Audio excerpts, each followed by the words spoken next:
Ladakh ride day 1 ఎలా జరిగిందంటే, ఇక్కడే ఈ చెట్టు దగ్గర వీడియో తీసి స్టార్ట్ అయ్యాను. ఫుల్‌గా వర్షం పడుతుంది.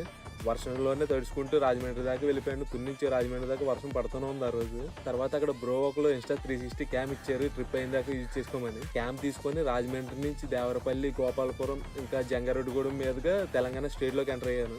కొత్తగూడెం దగ్గర నుంచి మేడారం దాకా మొత్తం ఫారెస్ట్ ఏరియాస్. అసలు ఆ రూట్‌లో రైడ్ చేస్తుంటే ఉంది. చాలా బాగుంది అసలు ఎక్స్‌పీరియన్స్. ఆ ఫారెస్ట్ ఏరియాస్‌లోంచి రోడ్స్ కూడా చాలా బాగున్నాయి. ఈవినింగ్ 5 అవుతుందనగా ఫుల్‌గా వర్షం. ఇంక బీభత్సమైన వర్షం. దానికి తోడు మెరుపులు, ఉరుములతో చాలా ఘోరంగా ఉంది ఆ రోజైతే. ఎక్కడికక్కడ కరెంట్ వైర్లు అవి కింద పడిపోయి మెరుపులొచ్చేసి, ఇంకా ఆ ఒక్క నైట్‌లో దగ్గర దగ్గర ఒక 20+ పాములు చూశాను. మొత్తం రోడ్ అంతా కప్పలు, పాములతో నిండిపోయింది ఆ వర్షం పడడం వల్ల. ఆ ఫారెస్ట్‌లోంచి నేను బయటపడబోతికి దగ్గర దగ్గర 12 ఎంత అయింది. ఎక్కడ ఫుడ్ దొరకలేదు. అట్లీస్ట్ టీ కూడా దొరకలేదు. ఇంకా ఆకలితో రైడ్ చేసుకుంటూ ఆసిఫాబాద్ దగ్గరికైతే రీచ్ అయ్యాను మార్నింగ్‌కి. ఇంకా